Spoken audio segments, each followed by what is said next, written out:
በዚህ ጊዜ ክርስቲያን እንዴት ነው አካሄዱን ከእግዚአብሔር ጋር ማድረግ የሚችለው? ፍቅር is a choice። ፍቅር ምርጫ ነው።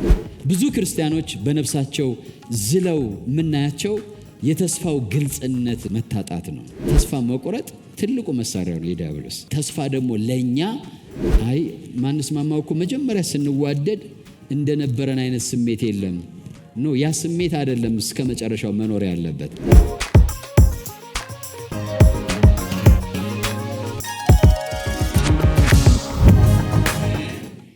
በእኛ መካከል ስላለ በመካከላችንም ስለምትመላለስ በኢየሱስ ስም እናከብርሃለን። በመካከላችን እንደተገኘ ቆጥረን አምነን በመገኘት ጥላ ስር ሆነን ቃልህን እንሰማለን። መንፈስ ቅዱስ የሐሳብህን ምስጢር በጌታ በኢየሱስ ስም እንድትገልጥልን ጸለይን። በኢየሱስ ስም አሜን። ተቀመጡ። ጌታ ይባርካችሁ። እንዴት ናችሁ? ሰላም ናችሁ? ርዕሴ አካሄዳችን ከእግዚአብሔር ጋር ማድረግ ነው። አካሄዳችንን ከእግዚአብሔር ጋር ማድረግ። እስኪ በሉት ሁላችሁም ድገሙት እንደገና ጮክ በሉና ክብር ለጌታ ይሁን። ይሄ ዝም ብሎ በመንፈሴ ብቻ ይሄን ፕሮግራም ሳስብ ዱብ አለና ብዬ ይሄን ቃል ከመጽሐፍ ቅዱስ እንደገና ሄጄ ማንበብ ስጀምር ደግሞ በጣም አስደነቀኝ። ለማንኛውም ግን በዚህ ርዕስ ላይ እናወራለን። ይሄ ቃል የተጠቀሰበት ቦታ ነው ያስገረመኝ።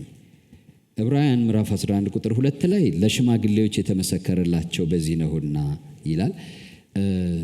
አካሄዳቸውን ከእግዚአብሔር ጋር የሚያደርጉበት አንድ ትልቅ ልምምድ ነበራቸው። በዛ ተመስክሮላቸዋል። ግን ይሄ አካሄድ የሚለውን ደግሞ ስመለከት አንዱ አካሄድ ከእግዚአብሔር ጋር ነው። አካሄድ ማለት ወክ ዊዝ እንግሊዘኛው ወክ ዊዝ ጋድ የሚለው ነው። ሁለተኛው ደግሞ በጣም እንደ ማስጠንቀቂያ የተነገረው ዕብራውያን ምዕራፍ 13 ቁጥር 5 ላይ ለሰው ሁሉ ክፉ የሆነው ማለት ነው አካሄዳችሁ ገንዘብን ያለ መውደድ ይሁን ይላል። አካሄዳችሁ ገንዘብን ያለ መውደድ ይሁን፣ እርሱ ራሱ አልለቅህም ከቶ አልተውህም ብሏልና። ባለፈው እዚህ ነው የተናገርኩት። እንግዲህ ብዙ ቦታ ስለምናገር ብዙ ቦታ ስላችሁ እዚህ ቸርች ውስጥ ማለት ነው። ሃየር ላይፍ 2 አለ፣ ይሄ ፕሮግራም 2 አለ፣ 40 አለ። የትኛው ላይ እንደተናገርኩት አሁን ጠፋብኝ። ግን ሃየር ላይፍ ላይ ነው። ኮሚትመንት ትረስት ወደ ኮሚትመንት ያመጣል። እግዚአብሔርን መተማመን በሉ እስኪ ሁላችሁ ወደ መሰጠት ያመጣል። የመሰጠት ችግር የሚያመላክተው በእግዚአብሔር የመታመን ጉድለት መኖሩን ነው የሚያመለክተው። በእግዚአብሔር ታምነህም ተሰማራ፣ መንገድህን ለእግዚአብሔር አደራ ስጥ። ኮሚት ዛይ ዌይ ነው የሚለው። መንገድህን የህይወትህን ጎዳና ለእግዚአብሔር ስጥ። እንግዲህ ለእግዚአብሔር መስጠትም ሆነ መሰጠት መነሻው በእግዚአብሔር መታመን ነው። እና ብዙ ሰው ግን ለምንድን ነው ማታገለግለው ሲባል ጊዜ አጣሁ ይላል። ለምንድን ነው ማትሰጠው ሲባል ገንዘብ አጣሁ ይላል። ለምንድን ነው ራስህን ማትሰጠው ሲባል ቤተሰቤ፣ ልጄ፣ እኔ እኮ ልጆች አሉኝ። እንዲያውም ያው ብዙዎቻችን እኔ እዚህ ቦታ ላይ በቀልድ ተናግሬ ያውቃለሁ። እናንተ ብቻ ናችሁ ወልዳችሁ የምታውቁት፣ እኛም እኮ ወልደን እናውቃለን ብዬ አውቃለሁ። እና አንዳንድ ሰው ይከፋዋል፣ ግን ወልጃለሁ። ሁለተኛ እናቴ ሙታብኝ ይላሉ። የሚገርመው ያው የብዙዎቻችሁ እናት ትኖር ይሆናል። የኔም እናት ሞታለች፣ አባቴም ሞቷል። እና አንዳንድ ጊዜ የኛ ብቻ የህይወት ልምምድ ይመስላል አክብደ ነው በእኛ ብቻ የደረሰብን አይነት ነገር አድርገን ያን ላለመሰጠታችንም ላለመስጠታችንም ምክንያት አድርገን እናቀርባለን። ምክንያቱ ግን እሱ አይደለም። ምክንያቱ ምንድን ነው ብትሉ በእግዚአብሔር ላይ ያለን የመደገፍ መጠን ነው። በእግዚአብሔር ላይ ምን ያህል እንደገፋለን። መንገድህን ለእግዚአብሔር አደራ ስጥ። እንዴት ነው አደራ የምሰጠው? አምነህ ከዛ ራስህን መስጠት ይቀላል ማለት ነው። ቀላል ነው። ስለዚህ ያላሸነፍነው እንዳናገለግል፣ ጊዜ እንዳንሰጥ፣ እንዳንጸልይ፣ እንዳንማልድ፣ እንዳንጾም ውስጣችን ምኞት እያለ ምኞታችን እንዳናደርግ የያዘ ነገር ካለ በእግዚአብሔር ላይ የመታመን ውስንነት አለብን ማለት ነው። ምክንያቱም በመጽሐፍ ቅዱስ ላይ የምናያቸው ራሳቸውንም ያላቸውንም ነገር የሰጡ ሰዎች የሰጡበት ምክንያት ሌላ ከኋላ ተተኪ ነገር አስቀምጠው ሳይሆን እግዚአብሔርን አምነው ነው። ስለዚህ አካሄዳችሁ ገንዘብን ያለ መውደድ ይሁን ይላል። አካሄዳችሁ ማለት አገልጋይ የመሆን ፍላጎታችሁ፣ ሰባኪ፣ አስተማሪ፣ ነቢይ፣ ቤተ ክርስቲያን መሪ፣ ዘማሪ፣ ሙዚቃ መሳሪያ ተጫዋች፣ እንደ ክርስቲያን ነው ማወራችሁ፣ እንደ ዓለም አይደለም። እንደ ክርስቲያን በክርስቶስ ኢየሱስ እንዳለ ሰው ነው ማወራችሁ። እና የምታደርጉት ነገር ሁሉ ምክንያቱ አካሄድ ማለት way of life ማለት ነው። የአኗኗራችሁ ማለት ነው። ማዕከሉ ገንዘብ አይሁን ይላል። ከባድ ነገር ነው። በእርግጥ አሁን ይሄ ቀላል ነገር አይደለም። ለምን ግን እንደዚህ የሚለው እርሱ ራሱ አልተውህም ከቶም አልለቅህም ብለዋልና ይሄ ዋስትና እየሰጠን ነው ማለት ነው። ክብር ለጌታ ይሁን።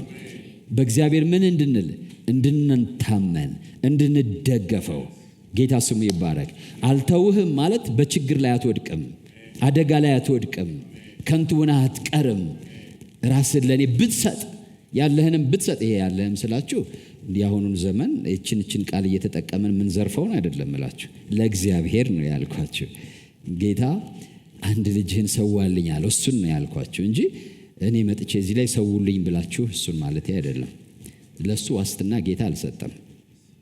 እየሰማችሁ ነው? ጌታ አልሰጠም። እኔ አሁን መስጠት ስል ተሎ ብላችሁ ለነቢይ ለሐዋርያ እያላችሁ ከምታደርጉት ጋር አይገናኝም። እግዚአብሔር ያላችሁን ጊዜያችሁን ሊሆን ይችላል፣ ፍቅራችሁን ሊሆን ይችላል፣ የኔ የምትሉትን ነገር ጌታ ሊጠይቃችሁ ይችላል። ከዛ ራሳችሁንም ሊሆን ይችላል። ራሳችሁን ማለት ከባድ ነው ማለት የራሳችሁ ላትሆኑ ማለት ነው። እሱን ሊጠይቃችሁ ይችላል። አክቹዋሊ ሙሉ ጊዜውን ራሱ ለእግዚአብሔር ቤት አገልግሎት መስጠት ያለበት ሰው ጊዜውን ሳይሆን ራሱን ነው። ያን ማመን አለበት። ኖ ሞር ሚ፣ ከዚህ በኋላ ኖ ሞር አይ ማለት መቻል አለበት። ጊዜውን ሙሉ ለጌታ ቤት መስጠት ከፈለገ ጊዜ አይደለም እግዚአብሔር የሚጠይቀው፣ ራስን ነው የሚጠይቀው። እስኪ በሉ ራስን ነው የሚጠይቀው። ከዛ እግዚአብሔር ይቀበልህና ለህዝቡ ደግሞ ይሰጥሃል ማለት ነው። ለራስ ደስታ አትኖሩም፣ ለህዝቡ ደስታ፣ ለህዝቡ ስኬት፣ ለህዝቡ ጥበቃ፣ ለህዝቡ ነው የምትኖረው። ሌትም ሊሆን ይችላል፣ ቀንም ሊሆን ይችላል። ቅጥር አይደለም። በእግዚአብሔር ቤት ውስጥ ራስን መስጠት ቅጥር አይደለም፣ ኢምፕሎይመንት አይደለም። ይሄ ምን ይፈልጋል ታዲያ? እሱ ራሱ አልለቅህም ከቶም አልተውህም ብሏልና። ይሄ እኮ ምን ማለት ነው? በቃ ገንዘብ ከሌለኝ ምን ሆናለሁ እንዳንል እሱ አይተወንም፣ እሱ አይለቀንም። ክብር ለጌታ ይሁን። ምናልባት እግዚአብሔር በሕይወታችሁ በእኔ ንግግር ደፍራችሁ ግቡ አልልም፣ ምክንያቱም ነገ እኔ አልገኝም። እውነቴን ነው። በሰው ንግግር አገልግሎት አይጀመርም። እግዚአብሔር ራሱ ይናገራችሁ። ራሱ እግዚአብሔር ማስረገጫ ይስጣችሁ። እሱ ዋስትና ይሆናችኋል። በሎኛል እኮ ወደ ኋላ ፈተና ሲመጣ፣ ረሃብ ሲመጣ፣ ችግር ሲመጣ ጌታ ነው እኮ የጠራኝ ብሎ ድፍረት ሊኖራችሁ የሚችለው ቀጥታ እና እኔ እዚያው የምናገረውን ይዛችሁ እንዳይሆን ማለቴ ነው። እግዚአብሔር አይሸኝም ተባብለናል። አብሮን ይሄዳል። እኔ ከማን ጋር እሆናለሁ ነው ያለው እግዚአብሔር? ካንተ ጋር እሆናለሁ፣ አልጥልህም ከቶም አልተውህም። እግዚአብሔር አይተውም። ከተናገራችሁ በፈለገው ከባድ ነገር ውስጥ ብታልፉም እግዚአብሔር ከእናንተ ጋር ነው። እሳቱ አይፈጃችሁም፣ ባህሩ አያሰጥማችሁም፣ ወጀቡ አይወስዳችሁም። ለምን? እንደተናገረው በኢሳይያስ 43 ላይ እኔ ከማን ጋር ነኝ አለ? ካንተ ጋር ነኝ። ደግሞ ምን ይላል በቃሉ ሲናገር? እኔ ጥሩ አይተሃል አለው ኤርሚያስን፣ እፈጽመው ዘንድ በቃሌ ምን እላለሁ? እተጋለሁ። የተናገርኩትን ነገር ለመፈጸም እተጋለሁ። ጌታ ስሙ ይባረክ። በሰዎች እግዚአብሔር ይናገራል። አዎ በደንብ ይናገራል። በዚህ ዘመናችን ስንት ጊዜ እግዚአብሔር ተናግሮናል። እሱን ግን እንደ መጽሐፍ ቅዱስ እንድንደገፍበት የእግዚአብሔር ቃል አይለንም። አሁን በዚህ ዘመን ትንቢትን አትናቁ፣ ሁሉን መርምሩ፣ መልካሙን ያዙ። አትናቁ። እግዚአብሔር እየተናገረ ይሆንን በሉ። ያን ምን ማለት ነው? ፈትሹ እንደማለት ነው። ይሄ ነገር የእግዚአብሔር ድምፅ ይሆንን? እግዚአብሔር እየተናገረኝ ይሆንን ማለት አለብን። መናቅ የለብንም። በሕፃን ይናገረው፣ በማንም ይናገረው፣ በወፍም ይናገረው፣ ድንገት እግዚአብሔር እየተናገረ ይሆን? ድንገት እግዚአብሔር እየገሰጸኝ ይሆን? ድንገት እግዚአብሔር እየመራኝ ይሆን? ድንገት በሉ እስኪ። ይሆን ማለት እግዚአብሔርን መጠራጠር አይደለም። ድምፁን ነው የተጠራጠር ነው እንጂ እግዚአብሔርን አንጠራጠረውም። ይሄ ድምፅ ግን እየሰማሁት ያለሁት ሪሊ ከአባቴ ከእግዚአብሔር ነው ወይ ብዬ መጠራጠር መብቴ ነው። እየሰማችሁ ነው? ከዛ ከሆነ የምልለው ማለት ነው ልታዘዘው፣ ላምነው፣ ልደገፈው። በአንድ ጊዜ ግን አይደለም ማምነው። እሰማና እግዚአብሔር ለግል የሚለኝን ማረጋገጫ ብዙ ጊዜ ተምረናል። ማረጋገጫ መንገዶችን ሁሉ እየጠበቅኩ እያየው ይሄ ነገር የጌታ ድምፅ ይሆን በተጠንቀቅ ሆኜ እመላለሳለሁ። እንደሆነ ያወቅኩ ጊዜ ራሴን እሰጠዋለሁ ማለት ነው። ክብር ለጌታ ይሁን። እየሰማች ነው? ግን መጠራጠር መብቴ ነው።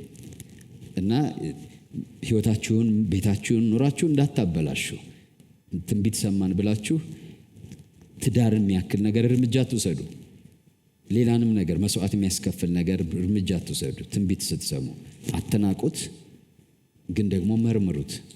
መመርመር ማለት መፈተሻ መሳሪያዎች ይኑሯችሁ። እግዚአብሔር ነው ወይ እየተናገረ ያለው? ከዛ ለግላችሁ ማረጋገጫ ስታገኙ ግን እርሱ ራሱ አልጥልህም ከቶም አልተውህም ብሏል። ተደገፉበት። ከዛ በኋላ ፈተናም ቢኖር እለፉበት። ከዛ በኋላ እግዚአብሔር አብሯችሁ ይሆናል፣ ያከናውናችኋል፣ ያሳካችኋል፣ ድል ይሰጣችኋል። ጌታ ስሙ ይባረክ። በዚህ ዘመን እንደዚህ አይነት ጥንቃቄ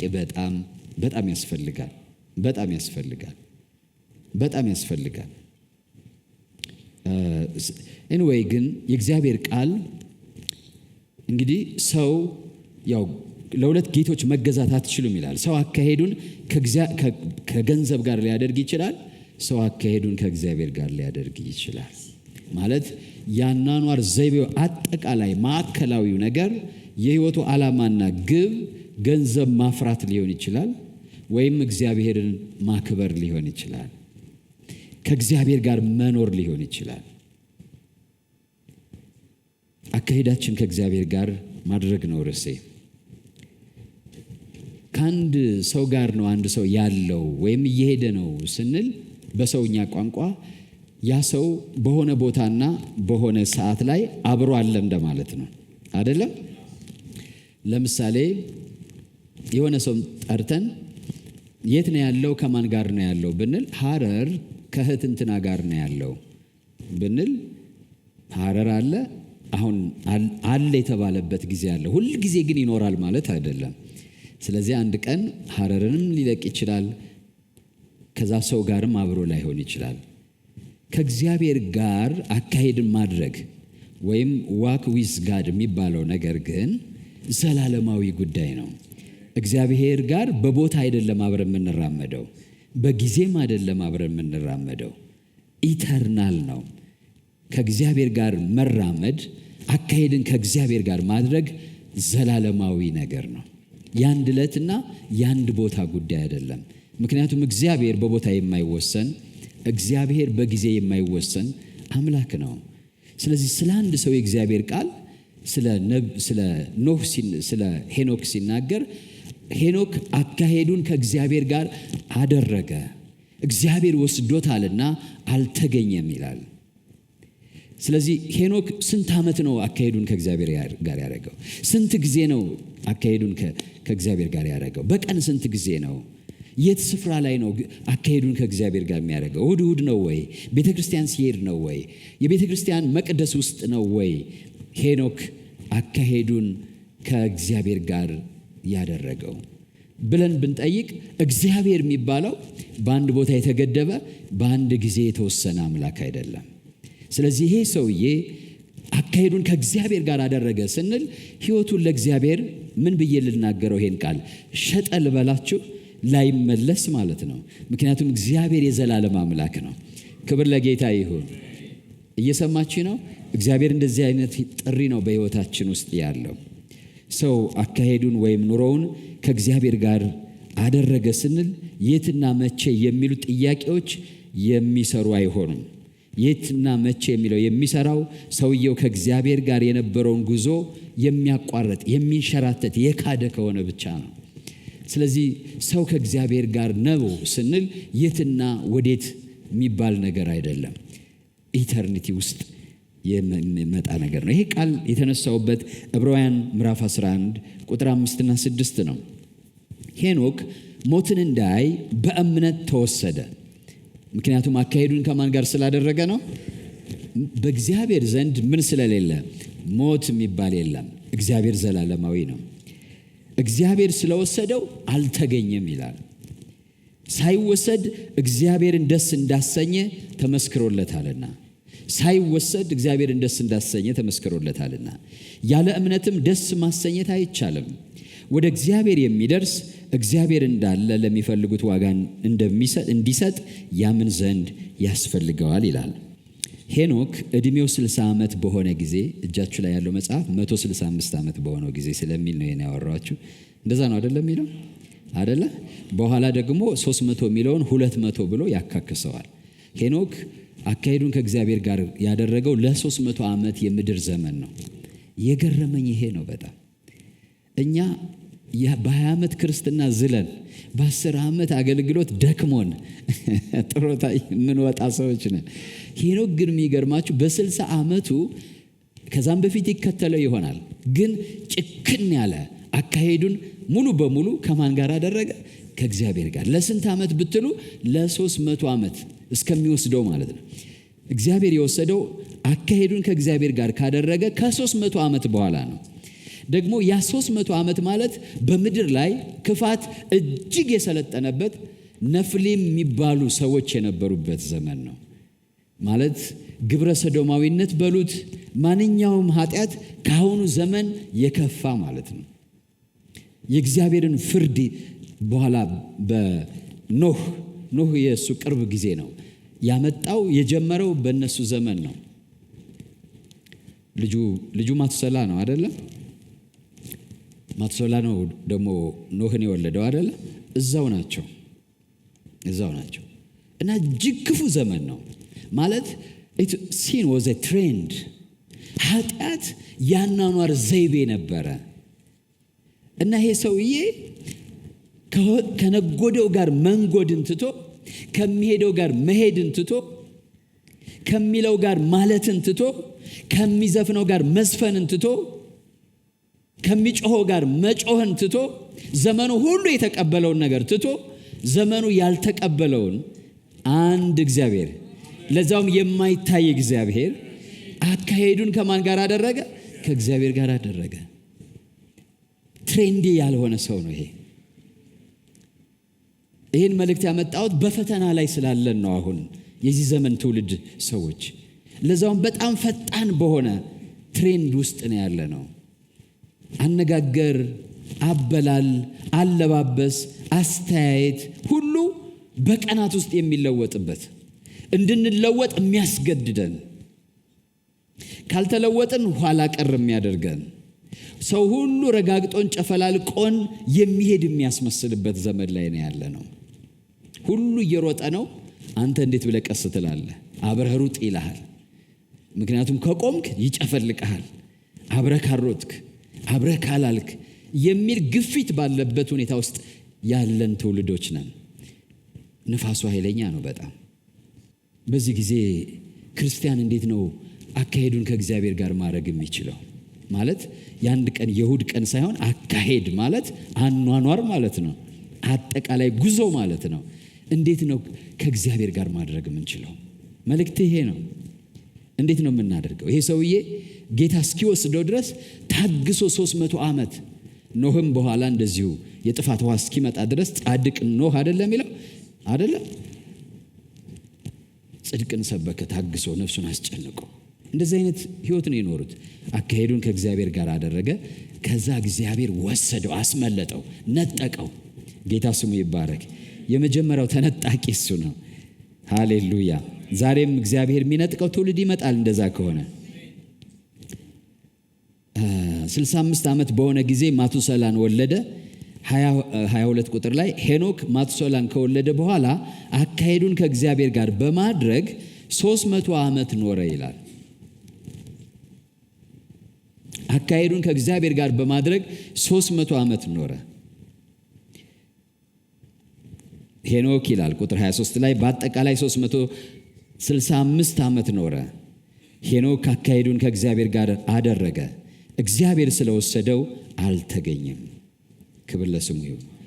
አካሄዱን ከእግዚአብሔር ጋር ማድረግ የሚጠይቀው ነገር አለ።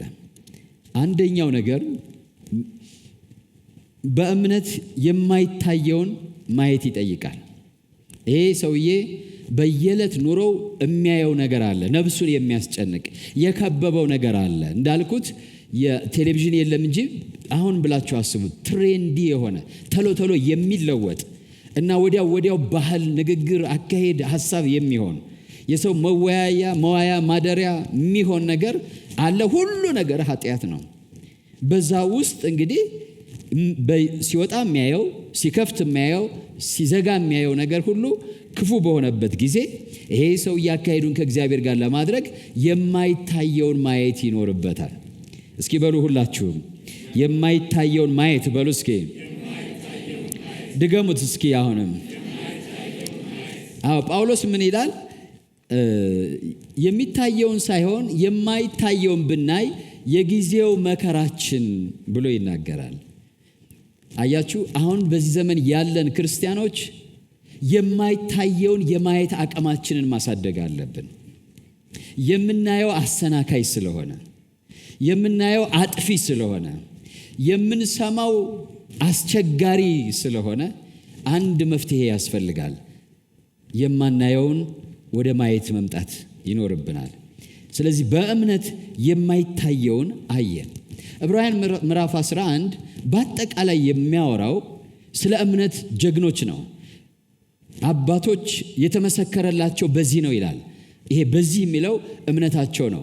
ግን እምነታቸው ጽኑ የሆነው በእምነታቸው ጸንተው መቆም የቻሉትና አካሄዳቸውን ከእግዚአብሔር ጋር ማድረግ የቻሉት እንዴት ነው? እንዴት ያን አቅም አገኙ? 300 ዓመት እንዴት መታገስ ቻለ ብትሉ ከሚታየው ይልቅ የማይታየውን የማየት አቅም ነበረው። ክብር ለጌታ ይሁን። ወገኖቼ፣ እኔና እናንተ ዛሬ የማይታየውን ማየት ይኖርብናል። ጳውሎስ ስለዚህ ነው የልቦናቸው አይኖች እንዲበሩ እጸልይላቸዋለሁ ያለው በኤፌሶ ምዕራፍ 1 ላይ። ለምን?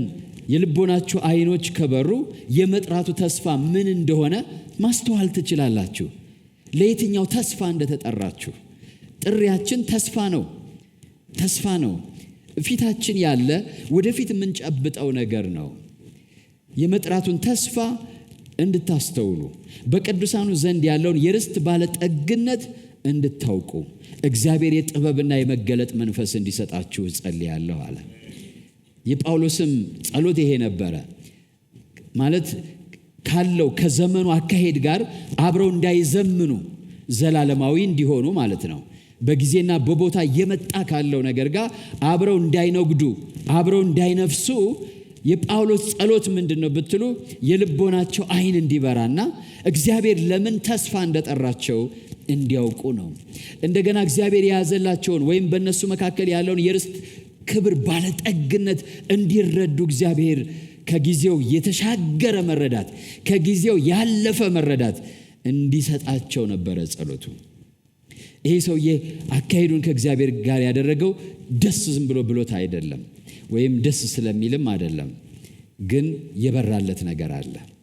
የአባቶቻችንን ታሪክ በአጠቃላይ በእምነት የጸኑትን አካሄዳቸውን ከእግዚአብሔር ጋር ያደረጉትና ዘመን ያልበላቸውን ጊዜ ያልወረሳቸውን ሰዎች ብታዩ ቀጥዬ ትንሽ ነጥቦችን አሳያቸዋለሁ። ከዛ እንጸልያለን። እግዚአብሔር የልቦና አይኖቻችን ያብራልን በኢየሱስ ስም።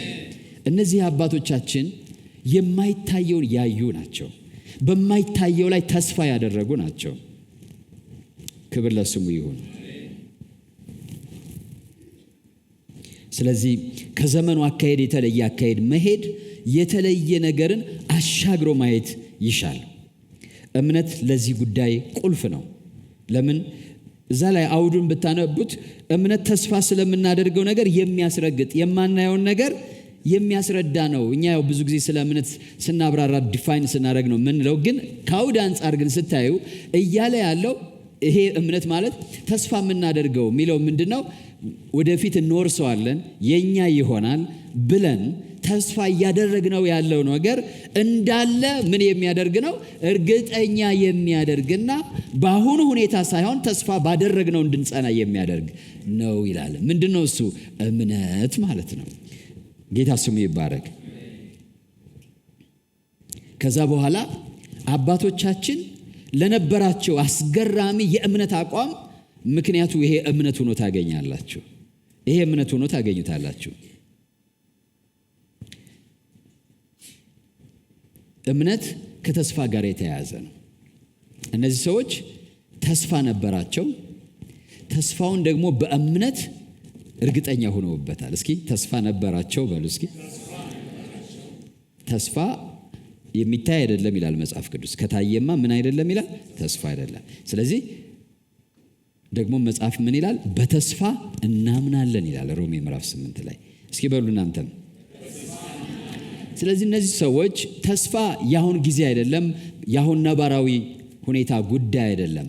የአሁኑን ትውልድ ሰይጣን ስቴፕ ባይ ስቴፕ እኛም ሳናውቅ ሁላችን አስተዋጽኦ አድርገን ያመጣ ነው ያሁን የመሆን ነው። ከተስፋ ለማራቅ ነው። እምነቱ ያሁን በቃ ቤቱ ላይ፣ ትዳሩ ላይ፣ መኪናው ላይ፣ ስራው ላይ ብቻ አሁን። ጳውሎስ ደግሞ ይሄን እግዚአብሔርንማ ያመንነው ለዚች ብቻ ከሆነ ለዚች ዓለም ብቻ ከሆነ ከሁሉ ይልቅ እኛ ምኖች ነን አለ? ምስኪኖች ነን አለ። እንደዚህ ዘመን የልቦናችን አይን ተከፍቶ ተስፋችን አጠርተን ማየት የሚያስፈልግበት ዘመን የለም ወገኖች፣ በጣም አስፈላጊ ነው። ስለዚህ ይሄ ተስፋ ይሄ እምነትን ዲፋይን ያደረገው አሁን ከዛ አባቶቻችን የተመሰከረላቸው በዚህ ነው ይልና ሲተነትነው ተስፋን እንዴት እንዳመኑ ይተነትናል። ያጸናቸው አካሄዳቸውን ከእግዚአብሔር ጋር እንዲሆን ያደረገው ያመኑት ተስፋ ነው። እስኪ በሉ ሁላችሁም። ተስፋው ግልጽ ነበር ለነሱ፣ እንዲደገፉት የሚያደርግ ወጀቡን እንዲረሱ የሚያደርግ ነበረ። እንደዚህ ይላል ዕብራውያን ምዕራፍ 6 ቁጥር 19 ላይ ተስፋ መልሕቅ ነው ወገኖቼ። መልሕቅ መርከብ በነፋስ ወዲህ ወዲያ ብላ አቅጣጫዋ እንዳትስትና እንዳትሰጥም ሄዳ ካለት ጋር ተላግታ እንዳትደቅ የሚያረጋት መልሕቅ ነው። ከቆመችበት ስፍራ የሚያጸናት ወደ ባህሩ የሚጣል ትልቅ መልሕቅ ታውቃላችሁ አይደል? አንከር እሱ ነው መልሕቅ። እና ተስፋ ደግሞ የነፍሳችን መልሕቅ ነው። እንዳንዋዥቅ የሚያደርገን ምናችን ነው? ያየነው ተስፋ ነው። እግዚአብሔር ዛሬ ይቀስቅስልን በኢየሱስ ስም። ይህም ተስፋ እንደ ነፍስ መልሕቅ አለን ይላል። ተስፋ እንደ ነፍስ መልሕቅ አለን ይላል። ተስፋ የነፍስ መልሕቅ ነው። ዕብራውያን ደግሞ ምዕራፍ 10 ላይ እንግዲህ ታላቅ ብድራት ያለውን ድፍረታችሁን አትጣሉ ይልና ቁጥር 36 ላይ የእግዚአብሔርን ፈቃድ አድርጋችሁ የተሰጣችሁን የተስፋ ቃል እንድታገኙ፣ አሁንም እዚህ ላይ ምን አለ ማለት ነው? ተስፋ አለ። እንድታገኙ መጽናት ያስፈልጋችኋል። ጽናት ከተስፋ ጋር ነው ያለው።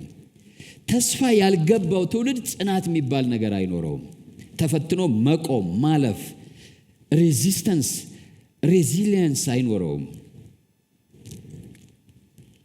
መታገስ አይችልም። በመከራ መጽናት አይችልም። ይንሸራተታል። ለምን ብትሉ ግልጽ የሆነለት ተስፋ የለውማ። የእግዚአብሔርን ፈቃድ አድርጋችሁ የተሰጣችሁን የተስፋ ቃል እንድታገኙ መጽናት ያስፈልጋችኋል ይልና ከዛ እንዲታገሱ ምክር ይነግራቸው። ገና በጣም ጥቂት ጊዜ ነው፣ አይዟችሁ እንደማለት ነው። ሊመጣ ያለው ይመጣል፣ አይዘገይም። ጻድቅ ግን በእምነት ይኖራል። እስኪ በሉ በምን አይነት እምነት ነው የሚኖረው? በተስፋ ተስፋው ላይ ባለው እምነት። ኢየሱስ ይመጣል። እሱ የከበረ ምናችን ነው ተብሏል፣ ተስፋችን። እርሱም የጌታችን የኢየሱስ ክርስቶስ መምጣት ተብሏል። ጌታ ስሙ የተባረከ ይሁን። የኢየሱስ ክርስቶስ ዳግመኛ ምጽአት ለኛ የከበረ ተስፋችን ነው። የነፍሳችን ምን ማለት ነው? መልሕቅ ማለት ነው። አሜን ነው። ከዘመኑ ጋር አብረን እንዳንዘምን ከዘመኑ ጋር አብረን እንዳንነጉድ የነፍስ መልህቅ ሆኖ ሊያቆመን የሚችለው የተባረከው ተስፋችን ምስጢር ሲገባን ነው ወገኖቼ። ምን ለመጨበጥ ነው በእምነት ጎዳና ውስጥ ያለ ነው? ምን ለማግኘት ነው ጌታን እየተከተልን ያለ ነው? ምን ለማግኘት ነው ቤተ ክርስቲያን እየመጣን ያለ ነው? ምን ለማግኘት ነው ጴንጤ የሆን ነው?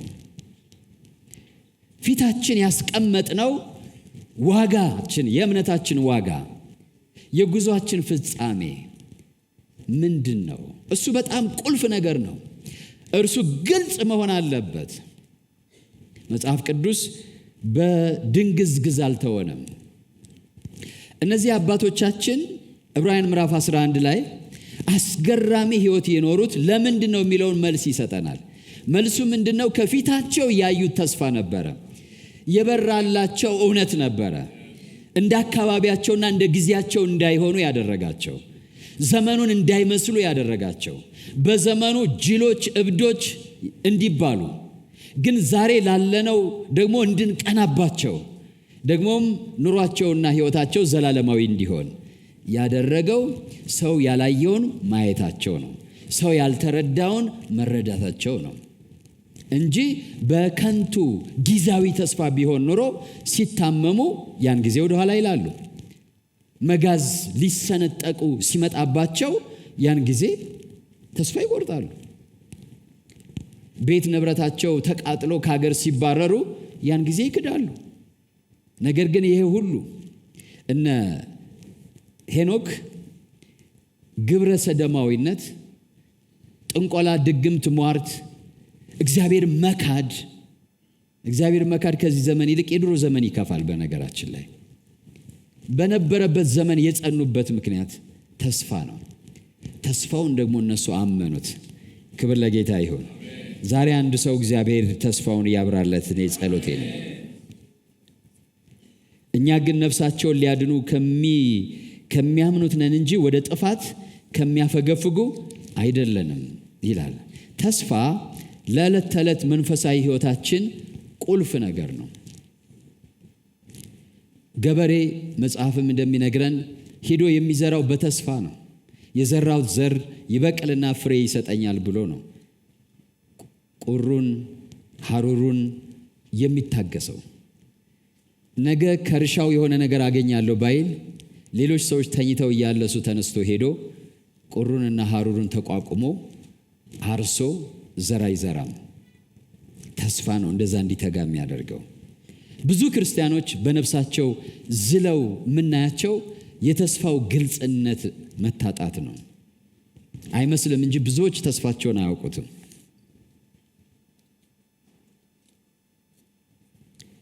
እምነት ተስፋ ከሌለ የለም።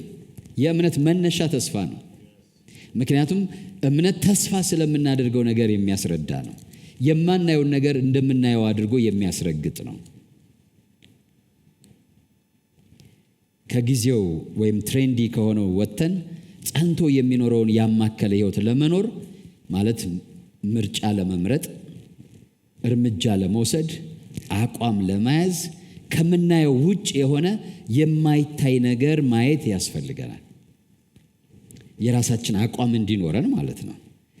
የራሳችን ምርጫ እንዲኖረን፣ የራሳችን እርምጃ ለመውሰድ ከምናየው ይልቅ ከዚህ ከሚታየው ይልቅ የማይታየውን ማየት ይኖርብናል። እየሰማችሁ ነው? ሰው እንሂድና እንዝፈን፣ እንሂድና እንጠጣ፣ እንሂድና እንዲህ እንሁን፣ እንሰዳደብ ሲል አይ አልሰዳደብም፣ አይ ይሄን አላደርግም ለማለት ይሄ ማለት ምርጫ አለ ማለት ነው።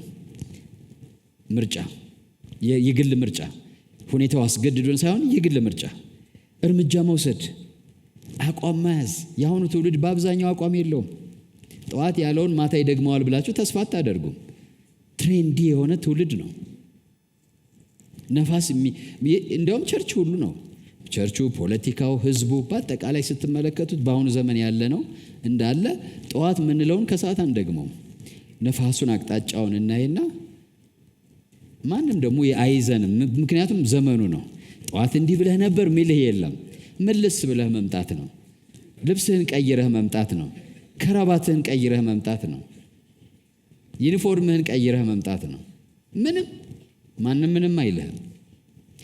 ስለዚህ በዚህ ትውልድ መካከል ግን አቋም ያለህ፣ ምርጫ ያለህ፣ የራስህ ምርጫ ማለት የህዝቡ ምርጫ የማይመራህ የራሳችሁ እምነት፣ አቋም ከትውልዱ ከዘመኑ አካሄድ ለየት ያለ እንዲኖር ከፈለጋችሁ ዘመኑ ካየው የተሻለ ማየት፣ ዘመኑ ከተረዳው የተሻለ መረዳት ያስፈልጋል። ሄኖክ ለምን ተወሰደ ለሚለው ጥያቄ መልስ ሆኖ የመጣው አስቀድሞ በእግዚአብሔር ማመኑ ነው። እግዚአብሔር በሰጠው ተስፋ ማለት ነው። እምነቱ ደግሞ አካሄዱን ከዘመኑ ጋር ሳይሆን ከእግዚአብሔር ጋር እንዲያደርግ አደረገው። የአብርሃምንም እዚሁ ዕብራውያን ምዕራፍ 11 ላይ ብታዩ አብርሃም አካሄዱን ከእግዚአብሔር ጋር የማድረጉና የበረከት አባት የመሆኑ ምስጢር ከጊዜው ባሻገር ሊመጣ ያለውን ማየትና ማመን መቻሉ ነው። አብርሃም አኗኗሩ ሁሉ እንደ ጊዜው ሁኔታው እንዳቀረበለት ሳይሆን እንዳየው ተስፋ ነበረ። እየሰማች ነው። አብርሃም ተባርኮ ነበር። አንድ ቦታ ተደላድሎ መቀመጥ ይችል ነበር። ቤት መስራት ይችል ነበር። እስከ 300 ምናምን በላይ ባሮች ነበሩት እና አለቃችን ሁን የተባለ ነው። ነገር ግን መጽሐፍ ቅዱስ ስለሱ እንደዚህ ይመሰክራል። ዕብራውያን ምዕራፍ 11 ቁጥር 8፣ 9፣ 10 አብርሃም የተባለው ርስት አድርጎ ሊቀበለው ወዳለው ስፍራ ለመውጣት በእምነት ታዘዘ። ወዴት እንደሚሄድ ሳያውቅ ወጣ። ለእንግዶች እንደሚሆን በተስፋ ቃል በተሰጠው አገር፣ ይሄ አገር ላንተና ለዘር ይሆናል ተባለ። አይገርማችሁም? ከዛ እንዴ ይሄ በቃ ያንተ ነው ብንባል ምንድን ነው የምናደርገው? ወዲያው ነው አይደል? ያለውን ሰው ቶሎ ታባራላችሁ።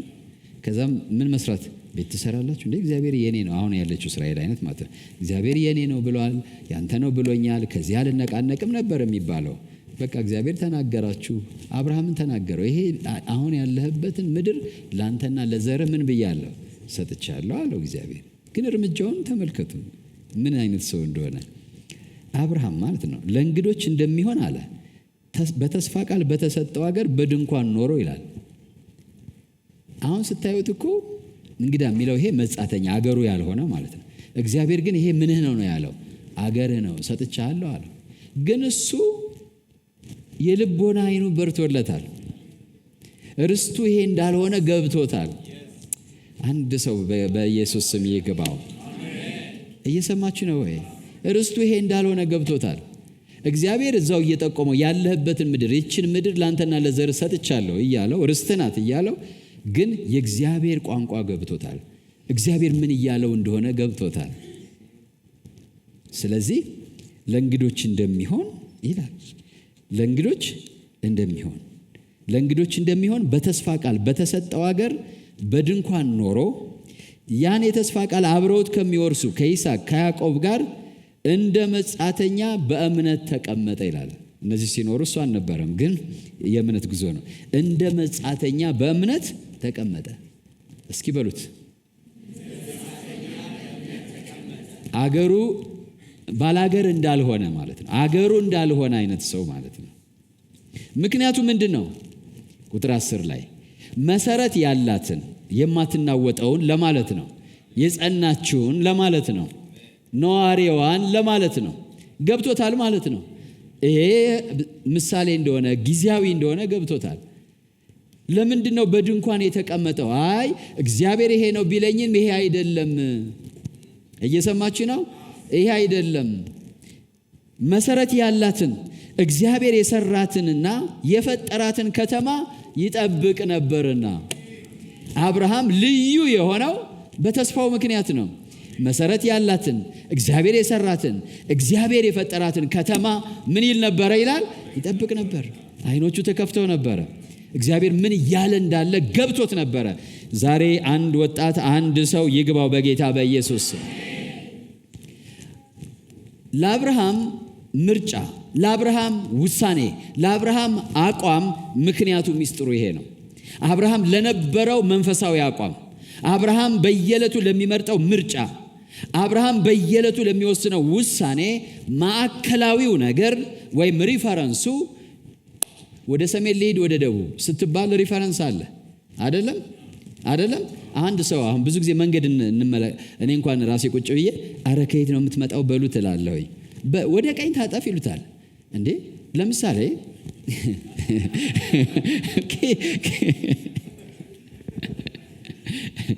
ሪፈረንስ ያስፈልጋል አይደለም? ወደ ቀኝ ታጠፍ ስትሉት ከየት ነው የሚመጣው? በደቡብ ሳይድ ነው? በምስራቅ ሳይድ ነው? በምን ነው የሚመጣው? እሱን መጀመሪያ ሪፈረንስ ትይዛላችሁ፣ ትግባባላችሁ። ሪፈረንስ አለ። ከዛ ሪፈረንስ አንጻር ነው ያን ወሬ የምታወሩት። ተስፋው ለሱ ሪፈረንሱ ነበረ። ውሳኔዎችን የሚወስንበት፣ አቋም የሚይዝበት፣ ምርጫ የሚመርጥበት እግዚአብሔር ያሳየው መሰረት ያላት እግዚአብሔር የሰራት እግዚአብሔር ያበጃት ከተማ ነበረች። ስለዚህ ሰው ሁሉ የሆነ ነገር አይቶ ጥፍ ብሎ ሲሄድ እሱ ያያታለች፣ እንዳይታጠፍ የሚያደርገው ማለት ነው። አቋሙን ሰው ሁሉ ሲቀይር እንዳይቀይር የሚያደርገው አሁንም ያያታለች። ያን ተስፋ ደግሞ አምኖታል። ጌታ ስሙ ይባረክ። እምነት ነበረው። በተስፋ ምን ያለ ሰው ነበረ? ያመነ ሰው ነበረ። አካሄድን ከእግዚአብሔር ጋር ለማድረግ አንደኛ ተስፋ ያስፈልጋል፣ ሁለተኛ እምነት ያስፈልጋል። ክብር ለጌታ ይሁን። አኗኗሩን የወሰነው ተስፋ ያደረገውን በማየት እንጂ ዘመኑን በማየት አልነበረም። አንደኛ ዮሐንስ ላይ ምዕራፍ 3 ላይ የተስፋን ፓወር ይነግረናል፣ የተስፋን ኃይል። አንደኛ ዮሐንስ ምዕራፍ 3 ላይ ቁጥር 1 ጀምሮ ባነበው ነው ደስ የሚለው። የእግዚአብሔር ልጆች ተብለን ልንጠራ አብ እንዴት ያለውን ፍቅር እንደሰጠን እዩ ይላል። እንዲሁም ነን። ይሄ አሁን ነው፣ ተስፋ አይደለም። አሁን የማን ልጆች ነን? የእግዚአብሔር ልጆች ነን። በሉ እስኪ ራሱ ቃሉም ስለሚለው ማፈር የለባችሁም። ስለዚህ ምክንያት ዓለም እርሱን ስላላወቀው እኛን አያውቀንም። እኛ የእግዚአብሔር ልጆች መሆናችንን ዓለም አያውቀንም። ለምን? እሱንም ስለማያውቀው። 2 ቁጥር ላይ ወዳጆች ሆይ አሁን የእግዚአብሔር ልጆች ነን። ይሄ ተስፋ አይደለም። አሁን የማን ልጆች ነን? የእግዚአብሔር ልጆች ነን። ምን እንደምንሆን ገና አልተገለጠም። ይሄ ደግሞ ተስፋ ነው። የምንሆነው ነገር ግን ገና አሁን የተገለጠ አይደለም። ልጆች ነን፣ ግን የምንሆነው ነገር በተስፋ ያለ ነገር ነው። የተገለጠ ገና አይደለም፣ አልተገለጠም። ዳሩ ግን ቢገለጥ ያ ተስፋ እውን ቢሆን ማለት ነው። ዳሩ ግን ቢገለጥ ሊመጣ ያለው ይመጣል፣ አይዘገይም ያለው ማለት ነው። ዳሩ ግን ምን ቢል ቢገለጥ፣ ምኑ ነው የሚገለጠው? ልንሆነው ያለው የተያዘልን ነገር ማለት ነው። ቢገለጥ እርሱ እንዳለ እናየዋለን እና እርሱን እንድንመስል እናውቃለን ይላል። ስለዚህ በክርስቲያን ውስጥ ይሄ ትልቅ ተስፋ አለ ማለት ነው። አሁን እኔ የማን ልጅ ነኝ? የእግዚአብሔር ልጅ ነኝ። ግን ሌላ ተስፋ አለ። ምን ተስፋ? አሁን ያልተሟላ ግን የሚሟላ የእርሱ መገለጥ፣ የተባረከው ተስፋችን እርሱም የጌታችን የኢየሱስ ክርስቶስ ዳግመኛ በክብር ምን ማለት መምጣት። ምንድን ነው ለእኔ የተባረከ ተስፋ የሆነው? እዚህ ላይ እርሱ በመጣ ጊዜ እሱን እንድንመስል እናውቃለን። የጠራቸውን አስቀድሞ የወሰናቸውን ጠራቸው፣ ወይም ያወቃቸውን ጠራቸው፣ የጠራቸውን አጸደቃቸው፣ ያጸደቃቸውን ምን አደረጋቸው? ይሄ ተስፋ የሚፈጸምበት ጊዜ ነው ያኔ ማለት። አሁን ምን እንደምንሆን ገና አልታየም፣ አልታወቀም። ግን እኛስ አልገባንም ወይ? ገብቶናል። አላየነውም ወይ? አይተነዋል። በእምነት አይኖቻችን አይተነዋል። ስለዚህ እሱም መጥቶ ሲገለጥ እርሱን እንድመስል የማውቅ ከሆነ እጸናለሁ። ውሳኔ ትሬንዲ አይሆንም ማለት ነው። አካሄዴ እንደ ዘመኑ፣ አካሄዴ እንደ ጊዜው አይሆንም ማለት ነው። ለምን? ከፊቴ የተቀመጠ የሚመጣ ተስፋ አለ። ልክ እንደማን? እንደ ቅድም እንዳልኳችሁ እንደ ሄኖክ፣ ልክ እንደማን? እንደ አብርሃም በአሁኑ ብልጽግና አልተወሰደም። 318 ባሮች እኮ በቤቴ ውስጥ ማለት የነዛ ባሮች ምን መሰላችሁ የሚያደርጉት? ከብቱን መጠበቅ፣ ምሳውን ማብላት፣ እግሩን ማጠብ፣ አየር ማቀዝቀዝ ነው። 300 ምናምን ተከፋፍሎ ያን ነው የሚሰራው። ይሄን ሁሉ እንደዚህ ምንድነው ቀምጠል ያለ ህይወት እያኖሩት ሰውየው እዚህ የለም። የምትመጣውን ከተማ ምን ይል ነበረ? ይጠብቅ ነበረ። አልተደላደለም። ክብር ለጌታ ይሁን። ምን አላለም? በዘመኑና በጊዜ ሁኔታ አልተደላደለም። ርስቴን እኮ አገኘው ጌታ ይመስገን አላለም። ርስቴ ከፊት ነው ያለው። ስለዚህ በተስፋ በተሰጠው ምድር እንደምን ኖረ ይላል? እንደ መጻተኛ በድንኳን ኖረ። እንደ መጻተኛ አቋሙ ይሄ ነበር። አቶ ነው ወይ? አይደለም። ቸግሮት ነው ወይ? አይደለም። አብርሃምም የሚለው እኮ እኛ ያስቀናናል። እኛም ድሮ በጉብዝና ወረታችን ሰብከነዋል። አብርሃምም በብርም በወርቅም እየበለጸገ ሄደ የሚለው አስቀንቶን ማለት ነው። አንተም በቃ እየበለጸግ ትሄዳለህ ብለን ሰብከናል እና ቀንተንበት ማለት ነው። አብርሃም እኮ አይቆጥረውም፣ አያየውም፣ ቤት አልሰራበት፣ ወርቁን አላስጌጠበት፣ አላንቆጠቆጠበት ቶይሌቱን። እውነቴን ነው። ምንም አላረገውም።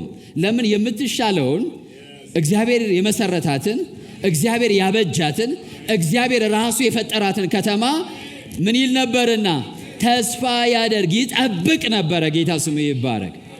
ስለዚህ አካሄዱን ከማን ጋር አደረገ? ከእግዚአብሔር ጋር አደረገ። በዚህ ተመሰከረለት። የማይናወጥ ጉዞ፣ የማይናወጥ ጉዞ። በዚህ ትውልድ ይሄ ያስፈልገናል። ስለዚህ ዮሐንስ ምን አለ መሰላችሁ? ቁጥር 3 ላይ በእርሱ ይሄን ተስፋ የሚያደርግ ሁሉ እርሱ ንጹሕ እንደሆነ ራሱን ያነጻል። ተስፋ ያነጻል። በሉ እስኪ ሁላችሁ ጮኹ በሉና በሉት። የሰይጣን አንዱ ትልቅ ታክቲክ ምንድነው ብትሉ ሰውን ተስፋ ማስቆረጥ ነው። አንተ እኮ ኃጢአት ሰራ፣ ቅድም የሰራው ረሳው እንዴ? አሁን ንጹሕ ነኝ እያልክ ነው? ጻድቅ ልትጫወት ነው? ቆሻሻ ይልሃል። ከዛ ወይ ቆሻሻ እኮ ነኝ በቃ። ከዛ አየው ቆሻሻ ናት ተንከባለል በቃ ይላል። እንዴ በደንብ አድርገው እንጂ ይላል። ከዛ ተስፋ መቁረጥ ትልቁ መሳሪያው ነው የዲያብሎስ። ተስፋ ደግሞ ለኛ ራሳችን በንጽህና ለመጠበቅ ትልቁ ተስፋችን ነው፣ ኃይላችን ነው ማለት ተስፋ መሳሪያ ነው። በእርሱ ይሄን ተስፋ የሚያደርግ እርሱ ንጹሕ እንደሆነ ራሱን ምን ያደርጋል? ያነጻል። ካለ ራሱን ማያነጻ ማለት ከትውልዱ የማይለይ ከዘመኑ የማይለይ ከሁኔታው የማይለይ እና እንደ ሁኔታው እንደ ትውልዱ እንደ ዘመኑ የሚሄድ ከሆነ ይሄ ሰውዬ ችግሩ ምንድን ነው ብትሉ እኔ በሕክምና ግራ ከሚገባኝ ውስጥ ኒር ሳይትድነስ እና ሾርት ሳይት ምንድን ነው በአማርኛ? የሩቅ ማየት ችግርና ቅርብ ማየት ችግር። አማርኛው ይሻላል መሰለኝ አይደለ? እንደሱ ማለት ነው። አንዳንዱ ሰው ከሩቅ ማየት አይችልም፣ አንዳንዱ ሰው ከቅርብ ማየት አይችልም። እና መኪና የሚነዳ ከሆነ ከሩቅ ማይ ከሆነ ከባድ ነው የሚሆነው አይደለ? ሰይጣን ብቻ ሳይሆን ማታ ማታ አንዳንድ ጊዜ ሄደው እንትን የሆነ ያው መታጠፊያው ምኑ ዲዛይኑም ሊሆን ይችላል። እኔ ሰይጣን ብቻ ነው ብያለሁ። ሰይጣን ራሱ ዊክነሳችን ነው የሚጠቀመው። አይነ ጭብርብር የሚል ከሆነ እቺ አይኗ ጨበሬ ነው ይልና ገደል ልክተታት ይላል ብድግ ብሎ። ሰይጣን እኮ የኛን ድካም እንደ ሰው ነው። ሰይጣን ሁሉ በሁሉ አይደለም። ሰይጣን የኛን ደካማ ሆዳም ከሆነ እቺ ሆዳም ናት በሆዷ ላገኛታለሁ ይላል። እንደዛ ነው። አሁን ይሄ ምንድነው የሚገሉ ምናምን ሰው የሚያጠምዱ ሰዎች ወይም በሆነ ሰላዮች ምኖች እኮ የሚያጠኑት ዊክነሳቸውን ነው። የት ነው የሚጠጣው ይባላል። እዛ ቤት አይጠፋም፣ እዛ ይዘጋጅላቸዋል። ምንድን ነው የሚወደው እንትን ይወዳል፣ ይዘጋጅላቸዋል። ሰይጣንም ዝም ብሎ አይደለም። እና ማታ ላይ እዚህ የሆነ ቀበና ድልድይ ሰው ሁሉ እየሄደ ገደል ይገባ ነበር። አሁን ለምንድን ነው የማይገባው? መንግስት ስለተቀየረ ይሆን? መንገዱ ተሰርቶ ነው። መንገዱ ተሰርቶ ነው። መንገዱ ተሰርቶ ነው። የአይን ችግር ያለበት ሰው ሩቅ ማየት የማይችል መንገዱ እንዲጥፍ አጠጣጠፉ ምህንድስናው የተበላሸ ከሆነ ድንገት ሲደርስ መመለስ አይችልም። እያየው አይኑ ይሄዳል። እና የእይታ ችግር ነው እሱን የሚያመጣው። ውሳኔውን ያበላሻል ማለት ነው። ምርጫውን ያበላሻል። ስለዚህ ክርስቲያን ስለ ዘላለም ያለው እይታ፣ ስለ እምነቱ ፍጻሜ ያለው እይታ፣ እግዚአብሔር ስለገባው የተስፋ ቃል ያለው እይታ ብለርድ ከሆነበት በየዕለቱ ውሳኔዎቹ ላይ ይሳሳታል። ስለዚህ ይቆሽሻል። በእርሱ ይህን ተስፋ የሚያደርግ እርሱ ንጹሕ እንደሆነ እሱም ራሱን ምን ያደርጋል? ያነጻል። የማንጻት ኃይል አለው ተስፋ። አባቶቻችን የነጹት በዚህ ምክንያት ነው። እግዚአብሔር ስሙ ለዘላለም የተባረከ ይሁን።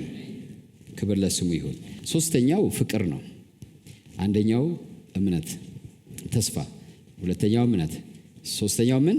ፍቅር። አካሄድን ከማን ጋር ለማድረግ? ከእግዚአብሔር ጋር። እግዚአብሔር ኮንስታንት ነው። አካሄዳችሁን ከእግዚአብሔር ጋር ካረጋችሁ እናንተም ራሳችሁ ኮንስታንት መሆን አለባችሁ። ስለዚህ የማይናወጥ ሁልጊዜ ከጌታ ጋር የሆነ ጉዞ ለመጓዝ ምን ይጠይቃል? የመጀመሪያው ተስፋን በግልጽ ማየት፣ ከዛ እምነት በዛ ተስፋ ላይ ማሳደር፣ ከዛ ደግሞ እግዚአብሔርን መውደድ። እግዚአብሔርን ምን ማለት? በርድ እስኪ ሁላችሁ እንድገሙት። እግዚአብሔርን ምን ማለት?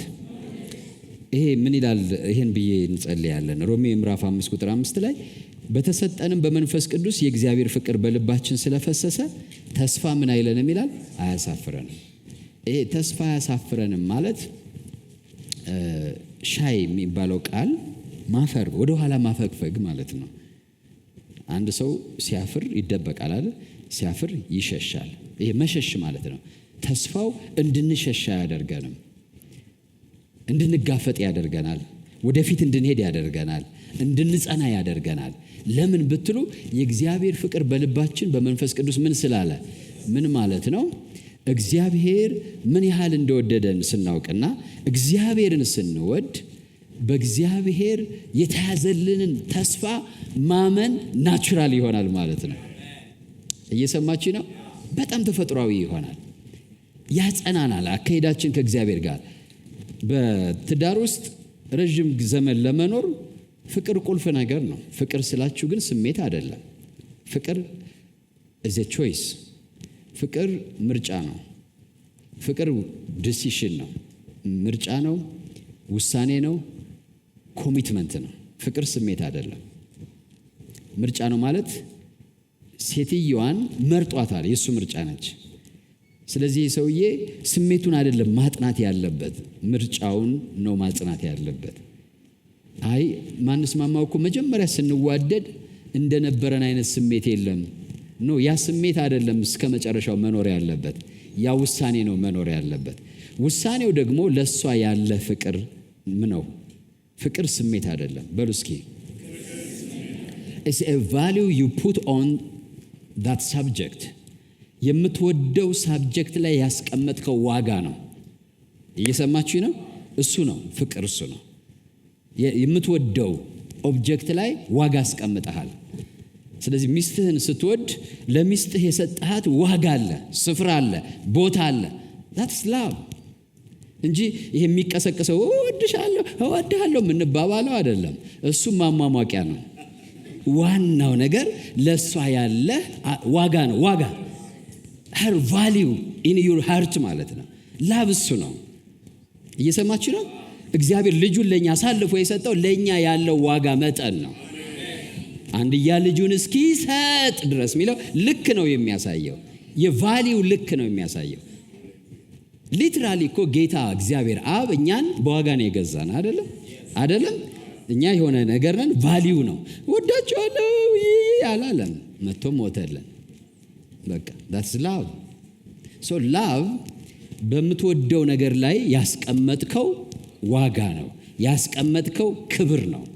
እሱ ኮሚትድ እንድትሆን ያደርግሃል፣ እንድትሰጥ ያደርግሃል፣ እንድትታመን እንድትጸና ያደርግሃል። ስሜቱ ግን ተገለባባጭ ነው። እንዲያውም አብረን መኖራችን ጥሩነቱ ምንድን ነው መሰላችሁ? ስሜታችን ውርድ ሲል አንደኛው ተረድቶ ምን ሆኖ ስሜት የሰውነት ሙቀት ማለት ነው። ሙቀቱ ከአየሩ ሁኔታ ነው ወይስ ከውስጥ ነው ብሎ ቼክ ማድረግ ያስፈልጋል። አንድ ሰው መጥቶ እንዲህ ሲያራግብ በጣም ካራገበ ምን ነው ስትሉ ሞቀኝ ካለ አየሩ ነው ወይስ ችግር ይኖረው ይሆን? ስለዚህ አብሮ ያለ ሰው ጥቅሙ እሱ ነው። ይሄ ስሜት እሱ ነው። ይሄ ነገር የውስጥ ህመም እንዳይሆን ማረጋገጫ ነው። ሶ ላቭ ለዛ ለወደድነው ነገር ያለን ዋጋ ነው።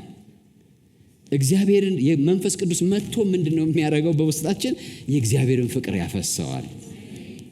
ያ የእግዚአብሔር ፍቅር በእግዚአብሔር እንድንደገፍ፣ ለእግዚአብሔር ራሳችን እንድንሰጥ፣ በገባልን ተስፋ እንዳንጠራጠር አንጠራጠርም። ለምን? እግዚአብሔር እንደወደደን። አሁን ኢየሱስ መሞቱን እዚህ ያለን ሁሉ ጥያቄ ሳንፈጥር አቤት ጉድ ምንለው ለምንድን ነው? እግዚአብሔር እንደወደደን ስላመንን ነው። አይደለም እንዴ? እግዚአብሔር ፍቅር ነው የሚለው ምን ብለናል? አምነናል። ስለዚህ ዋጋ እንጂ ባይሆንማ አያ አንድ አምላክ ሁሉን የፈጠረ ለምን መጥቶ መሞት ያስፈልጋል? ዝም ብሎ እንዲህ አያደርግም እንዴ? ስለዚህ አይወልድም አይወርድም ብለን ሌላ ነገር ውስጥ ነው። አምላክን በፍቅሩ ካላወቅ ነው ማለት ነው። አምላክን በፍቅሩ ስናውቀው ግን እንዴ ማድረግ ምን አስፈልገው አይደለም የምትሉት። የፍቅሩ ልክ ነው እያወቃችሁ ትሄዱ። ራሱን ለምን ሰጠ? ፍቅር። ለምን ለሞት አሳልፎ ሰጠ? ፍቅር። ስለዚህ ፍቅር ከተስፋው ሻይ እንድትናረጋ ያደረገን እግዚአብሔር ወደ ኋላ እንዳናፈገፍግ የሚያደርገን ለእግዚአብሔር ያለን ምንድነው? ፍቅር ነው። ስለዚህ እነዚህ ነው መንከባከብ ያለ ስሜቱን አይደለም መንከባከብ ያለብን። እየሰማችሁ ነው? እየሰማችሁ ነው? እሳት እያነደዳችሁ ቢሆን ነበልባሉ እንዳይጠፋ እንደዚህም ብላችሁ ብትከቡት መጥፋቱ አይቀርም። የሚያነደውን ነገር መጨመር ነው የሚያስፈልገው። ስለዚህ ነገር ድብዝብዝ የሚልባችሁ መሰጠት፣ ለእግዚአብሔር መስጠት፣ ለእግዚአብሔር መሰጠት በተስፋ አሁን ካለው ነገር መወሰድ የሚመጣ ከሆነ እነዚህ ተስፋ፣ እምነት፣ ፍቅር የሚባሉት የት ነው ያሉት ተብለው መጠየቅ አለባቸው። ጌታ ስሙ የተባረከ ይሁን። ተነስተን እንጸልይ። ጌታ ኢየሱስን የግል አዳኛችሁ አድርጋችሁ ያልተቀበላችሁ ቀጥሎ ያለውን ጸሎት ከኔ ጋር በመጸለይ ወደ ሕይወታችሁ እንዲገባ አሮጌው ታሪካችሁ እንዲያቆም አዲስ ጅማሬ በሕይወታችሁ እንዲጀምር ማድረግ ትችላላችሁ። አሁን ይሄን አብረን እንጸልይ። እኔ የምለውን በማለት ኢየሱስን ወደ ሕይወታችሁ ጋብዙት። እግዚአብሔር አምላክ ሆይ ዛሬ ወደ አንተ ስለጠራኸኝ አመሰግንሃለሁ። እግዚአብሔር ሆይ እኔ ኃጢአተኛ ነኝ። ኃጢአቴን ይቅር በለኝ፣ መተላለፌን ደምስስልኝ። ክቡር በሆነው በልጅ በኢየሱስ ክርስቶስ ደም ከኃጢአቴ ሁሉ አንጻኝ። እግዚአብሔር ሆይ ዓለምን፣ ሰይጣንን፣ ሥራውን ክጃለሁ። ጌታ ኢየሱስ ክርስቶስን የሕይወቴ አዳኝና ጌታ አድርጌ ተቀብያለሁ። ኢየሱስ ክርስቶስ ከሙታን እንደተነሳ በልቤ አምናለሁ። ጌታም እንደሆነ በአፌ መሰክራለሁ። እግዚአብሔር ሆይ ስለተቀበልከኝ አመሰግንሃለሁ። አሁን ልጅህ ነኝ። ይህን ዕድል ስለሰጠኸኝ አመሰግንሃለሁ።